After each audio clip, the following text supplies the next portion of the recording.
તો રામ કથા એ આપણને આ પાવન માર્ગ બતાવે છે. જે માર્ગે પ્રભુ રામ ચાલ્યા છે એ માર્ગ આપણને બતાવે છે. પ્રભુ રામ કયા માર્ગે ચાલ્યા? તો કહે કે 4 શિષ્યો રૂપી વેદના માર્ગે ચાલ્યા છે. વેદ જે માર્ગે ચાલ્યા છે એ જ માર્ગે પ્રભુ રામ એમનું અનુગમન કરે છે. વૈદિક માર્ગે ચાલવું એ આપણો ધર્મ છે. એનું નામ જ સનાતન છે.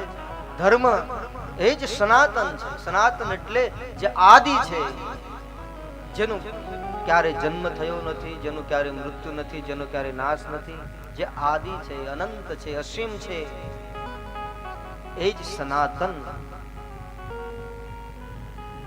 જે નિત્ય રહેશે, જે પરમ સત્ય છે, જે શિવ છે. શિવ સ્વયં સનાતન રૂપ છે, જેનો જન્મ નથી, અજન્માનો લોકા સ્વયં મહાદેવ, એનું નામ સનાતન. એ પાવન પરંપરાના આપણે સૌ સંતાનો છીએ. આ પાવન ગ્રંથો નો આપણને આશ્રય મળ્યો છે. રામાયણ અને ભગવદ ગીતા જેવા પરમ પાવન ગ્રંથોનો કે જેનો અભ્યાસ આજે આખું જગત કરે છે. ઓક્સફર્ડ યુનિવર્સિટી હોય, કેમ્બ્રિજ યુનિવર્સિટી હોય, દુનિયાની હાર્વર્ડ યુનિવર્સિટી હોય, એવી મોટી યુનિવર્સિટીઓ પણ આજે રામાયણ અને ભગવદ ગીતા વિશે ભણે છે, એના વિશે સંશોધન કરે છે. જેનો ધર્મ નથી, જેનો ધર્મ બીજો ધર્મ છે, જે સનાતન ધર્મમાં જે લોકો જેની માન્યતા નથી, એ લોકો, અન્ય ધર્મના લોકો, એમના સ્ટુડન્ટો આજે રામાયણ અને ગીતા ઉપર અભ્યાસ કરે છે. દુનિયાની અંદર વિચાર કરો તમે, આપણે તો આ રામાયણ અને ગીતાના સંતાનો છીએ. આપણે ભારત વર્ષમાં આપણો જન્મ થયો છે. આજે લોકો વિકાસ બહુ જ કર્યો.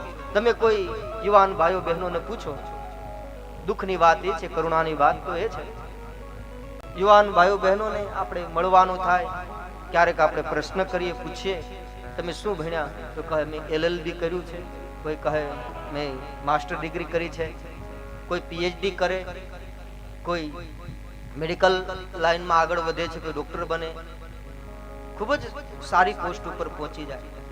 પણ તમે એને પૂછો, એક સનાતની તરીકે, એક હિન્દુ તરીકે, એક ભારતીય તરીકે, કે તમે જે દેશમાં જન્મ્યા છો, જે પરંપરામાં જન્મ્યા છો, એના વિશે તમે કઈ જાણો છો? તમે એને પૂછો કે રામચરિત માનસમાં કેટલા સોપાન છે, તો ખબર નથી. ભગવદ ગીતામાં કેટલા શ્લોક છે, ખબર નથી. આજે દુનિયા ભણે છે, વેસ્ટર્ન કલ્ચર અપનાવી અને આપણે આપણી સંસ્કૃતિ, આપણા ધર્મને આપણે સાઈડ કર્યું છે, અને એનું પરિણામ આજે આપણે ભોગવી રહ્યા છે. આપણી એકદમ ખરાબ શિક્ષણ નીતિ જેને કહી શકાય.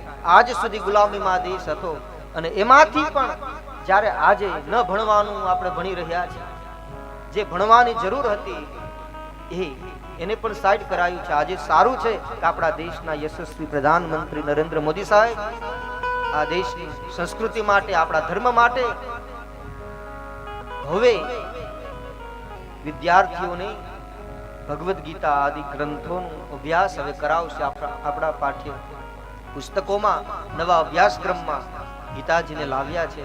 એ બદલ આ વ્યાસપીઠ પરથી હું મારી પ્રસન્નતા અને આનંદ વ્યક્ત કરું છું. આ સુંદર કાર્યને આપણે વધાવવું જોઈએ.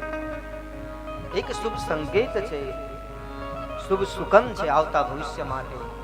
રામાયણ અને ગીતા, આ જગતમાં કોઈ સમસ્યાનું સમાધાન એવું નથી કે જે રામાયણમાં ન હોય. દુનિયાના તમામ પ્રકારની સમસ્યાનું સમાધાન એ રામકથા છે. એ પછી સામાજિક હોય, રાજકીય હોય કે ધાર્મિક હોય, તમામ પ્રકારની સમસ્યાનું સમાધાન આ રામચરિત માનસ છે. પણ આજે સમાધાન ગોતવાના બદલે લોકો પ્રશ્ન ઉઠાવે છે. જે દેશમાં રહે છે, જે દેશની ધરાનું અન્ન ખાય છે, જે દેશમાં જેનું પોષણ થાય છે, પાલન થાય છે, એ જ દેશમાં રામાયણનો વિરોધ થાય, રામચરિત માનસને વિરોધ કરવામાં આવે. અમુક એવા વિધર્મી વામપંથી લોકો એનો વિરોધ કરે છે. એ દુઃખની વાત છે, પીડાની વાત. જેમાંથી કંઈક આપણે પ્રાપ્ત કરવું જોઈએ એનો વિરોધ કરે છે. તમે વિચાર કરો, ક્યારે અન્ય ધર્મના લોકો પોતાના ધર્મ ગ્રંથોની ક્યારે કોઈ દિવસ ફજેતી થતા તમે જોઈ નહીં હોય. જ્યારે આપણે રામાયણ અને ગીતાનું અપમાન થતું હોય ત્યારે લોકો વિચાર કરે છે. એનું કારણ શું? કારણ કે પોતે જ અજાણ છે રામાયણ અને ગીતાથી, પોતે જ જાણ્યું નથી, પોતે જ પ્રવેશ કર્યો નથી ને એવા લોકો વિરોધ કરે છે કે જેણે રામાયણ કે ગીતાનું એક પ્રત પણ, જેણે એક પાનું પણ જેને ક્યારે ખોલ્યું નથી, એવા લોકો વિરોધ કરે છે. જીવનમાં ક્યારેક જો રામાયણ કે ગીતા જીવનમાં આવી જાય ને તો પછી ક્યારેય કોઈ દોષ રહેતો નથી, કોઈ વિરોધ રહેતો નથી, કોઈ અપવાદ રહેતો નથી.